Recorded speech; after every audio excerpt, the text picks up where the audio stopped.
Assalamualaikum warahmatullahi wabarakatuh. Nama saya Basri, saya adalah seorang Islamic Life Planner. So hari ni kita nak sembang sikit tentang takaful, sebab saya selalu sebut takaful bukan hibah, hibah bukan takaful. So kat sini ada beberapa kekeliruan. Sebenarnya takaful tu kita ambil as a plan, financial planning, iaitu sebahagian besarnya adalah sebagai perlindungan. So ada banyak cara nak rancang takaful ni. So salah satu cara adalah dengan polisi takaful itu sendiri. Salah satu lagi kita buat amanah lah.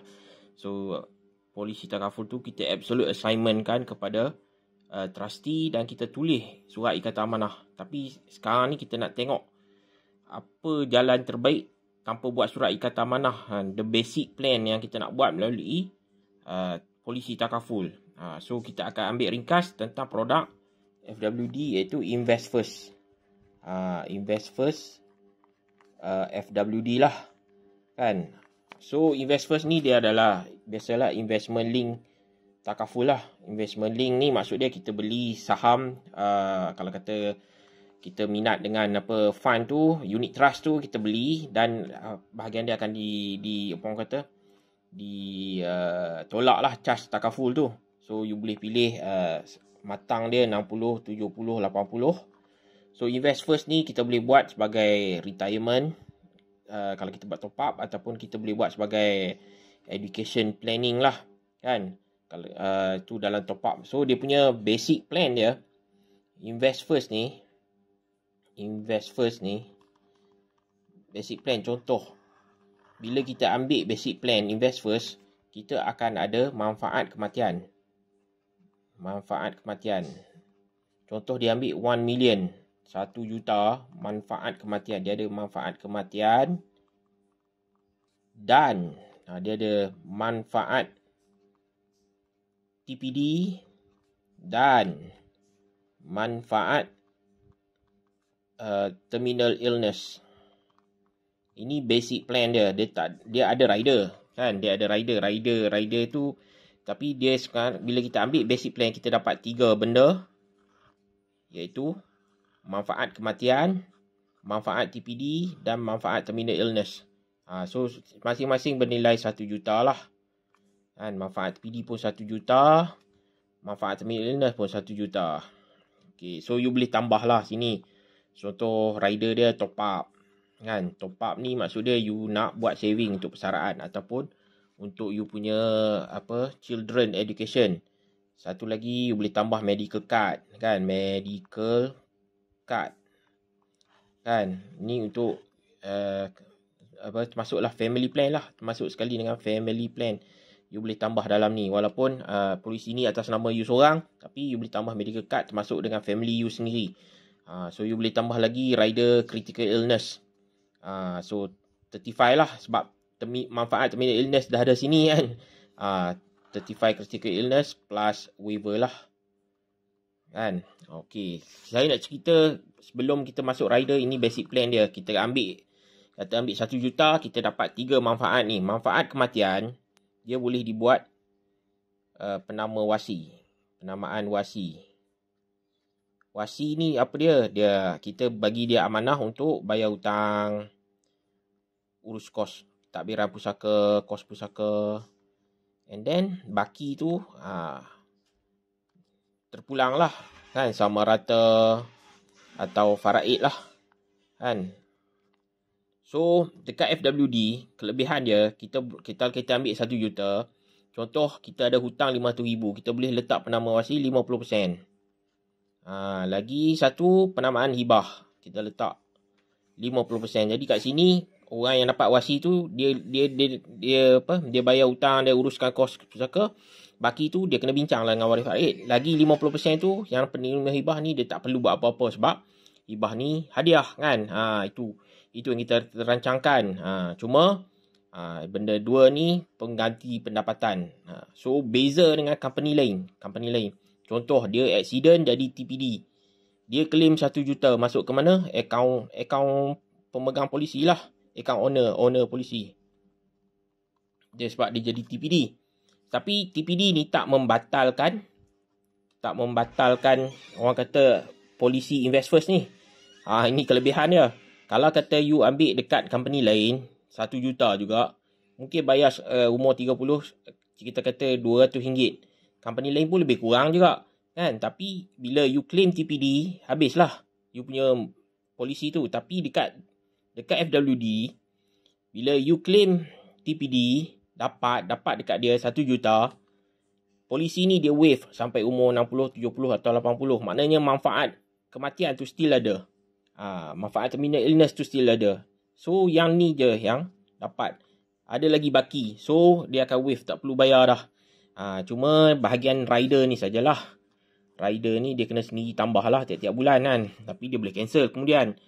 So siapa-siapa yang ambil ni, dia maknanya dia boleh rancang lah. Kan? Cuma kita nak kata manfaat TPD tu dia boleh guna untuk perubatan dia tanpa dia perlu batalkan dia punya polisi hibah. Hibah dia, orang kata, atau manfaat kematian tu yang dia nak hibah tu tak batal lagi. Selagi dia hidup lah. Kan? Sebab hibah ni berlaku, hibah bersyarat ni perlu berlaku selepas berlaku kematian. Dan pada masa yang sama dia boleh rancang juga manfaat kematian tu untuk diberikan pada wasi bagi menjalankan amanah, seperti membayar hutang, pusaka, dan baki tu dia boleh buat sama rata atau faraid bergantung kepada persetujuan waris. So kat sini kita tak adalah orang kata takaful tu hibah. Kita ada cara sebenarnya nak bagi manfaat kematian tu tanpa buat 100% hibah kan. Sebab kita nak jaga juga diri kita sendiri kan. Manfaat kematian ni, sebab kita nak jaga diri sendiri, nak bayar hutang. Kalau kita hibah kan, dia dah jadi hak kawan tu. Lepas tu kawan, ataupun orang kata kalau bagi kat isteri, terpulang pada isteri tu, dia nak buat apa? Kalau dia nak tolong bayarkan, tapi kita tak boleh pesan pasal dia hukum. Benda tu hukum. Jadi kalau kita nak bagi tu, bagi ikut apa yang telah diperintahkan, ikut hukum agama lah. Kan, kalau kita tulis penamaan wasi, so kita boleh pesan lah dekat dia, tolonglah bayar hutang, selesaikan apa kos pusaka, kos-kos lain. Kan, lepas tu baru bahagian hibah tu bagi 50% lagi. Ini bahagian hibah, ini bahagian yang tak boleh, memang hak dia lah, dia nak buat apa. Mungkin bahagian faraid tu kena ingat ada bahagian anak kan, anak pun waris faraid, ayah ibu. So kalau tak ada anak lelaki, kalau ada ayah, ni mungkin tak ada ayah dah, anak perempuan saja, maka agak adik-beradik kan. Jadi waris faraid tu dia ikut condition.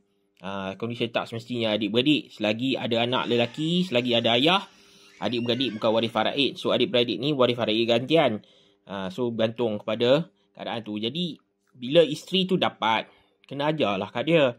Bahagian 50% ni dekat anak lelaki, 2 bahagian anak, tapi dia pesan nak bagi sama rata. Contoh nak bagi sama rata, buatlah sama rata. Bincanglah dengan ibu, ayah nak bagi sama rata. So bahagian isteri taklah 1/8 dapat semua sama rata. Kalau 4 waris faraid, bahagi 4 kan, senang.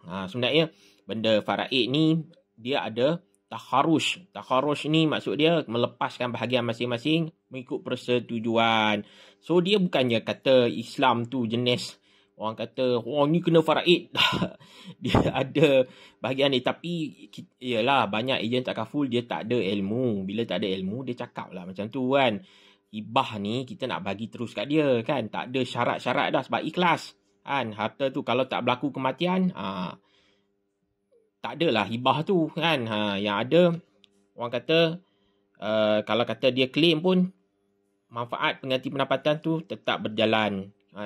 Ataupun dia claim sebab terminal illness. Contoh terminal illness ni dalam setahun, doktor kata dia tak ada harapan. Mungkin dia kena kanser tumor brain kan, brain tumor, parah otak. Doktor kata tak ada harapan dalam setahun ni, dia tak boleh buat apa dah.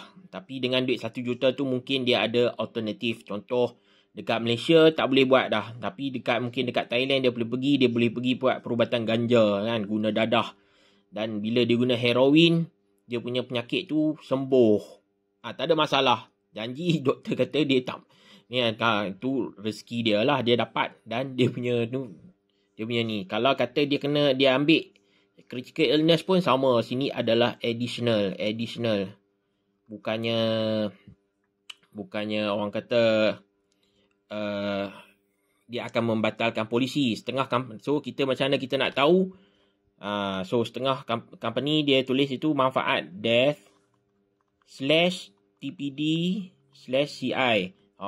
Kena claim salah satu, habislah polisi. Tapi sini dia tak membatalkan manfaat kematian. So kalau kata you ambil rider critical illness sebagai additional, contoh dia ambil kat sini, walaupun basic plan dia 1 juta, dia ambil contoh 300k kan. Sebab additional pun dia nak kena tambah. Bila ambil 300k, dia kena cancel, dia dapatlah 300k. Yang sini tetap 1 juta ni tetap ada. Sebab tu FWD ni kita boleh rancang. So the best way, kalau kata nak yang kita lebih detail, kena buat amanah takaful lah. Kan, mungkin you tak nak baki tu bagi buat secara faraid.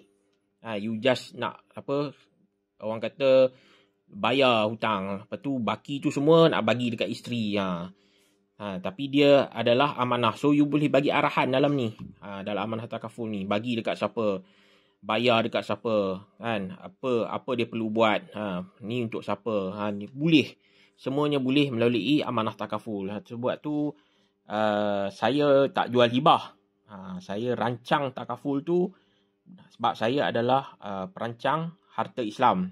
So selain daripada takaful, kita boleh rancang harta kita untuk untuk hibah, untuk wasiat. So faraid pun kena plan. Bukan sebab faraid tu kena plan faraid tu pun kalau kita tak rancang, kan, faraid pun tak jalan, kan. Ada setengah-setengah kes kenapa harta terbeku, sebab tak ada faraid ke? Bukan, sebab pentadbiran tak ada. Bila tak ada pentadbiran, sebab tu lah harta tu gagal dibuat faraid.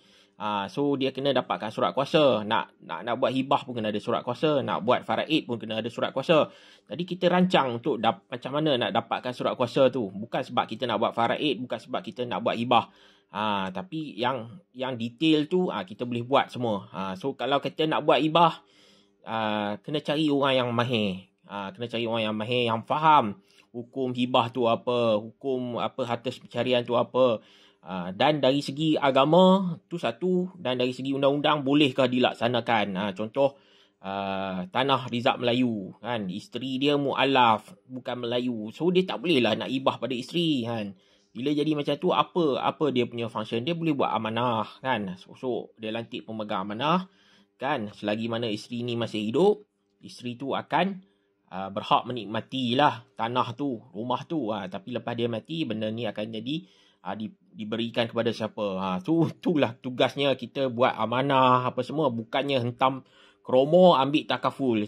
Kadang-kadang orang tak perlu pun takaful ni, sebab dia dah ada harta, kan. Buat apa dia nak ambil takaful? Kita bukan nak jual takaful, kita nak rancang harta. Itu yang silap dia dekat sini adalah ilmu tak ada, tapi jadi ejen. Dia jual. Bila jual, tentulah ada jual beli. Sedangkan takaful ni hukum dia bukan jual beli, dia bukan komoditi. Kita tak boleh beli, bayar 200 setiap bulan dapat 1 juta. Mana boleh, kan. Kita mencarum, kita menjamin sama-sama kita peserta, kita yang tolong jamin dalam tabung tabaruk tu. So kena ingat, ini proses mendapatkan takaful, proses membuat hibah, ada bukan jual beli, tapi ada lebih kepada perancangan. Sebab tu Allah dah turun dah, wasiatkan kepada isteri kamu, supaya mereka tidak perlu keluar dari rumah setahun lebih, kan. So perkataan digunakan pun wasiat. Jadi bila nak buat benda tu, kena buat amanah lah, kena buat wasiat lah, bukan hibah. Hibah tu kalau keperluan tu ada, tak salah nak hibah, kan. Tapi jangan hibah semuanya, kan. Tak salah nak buat faraid pun, kan. Sebab faraid tu memang kalau boleh dengan saya ni, sebab ada perkataan Islam, kita buatlah ikut cara Islam. Kalau kita buat hibah, pastikan baki harta tu kita buat faraid. Okey, Assalamualaikum warahmatullahi wabarakatuh.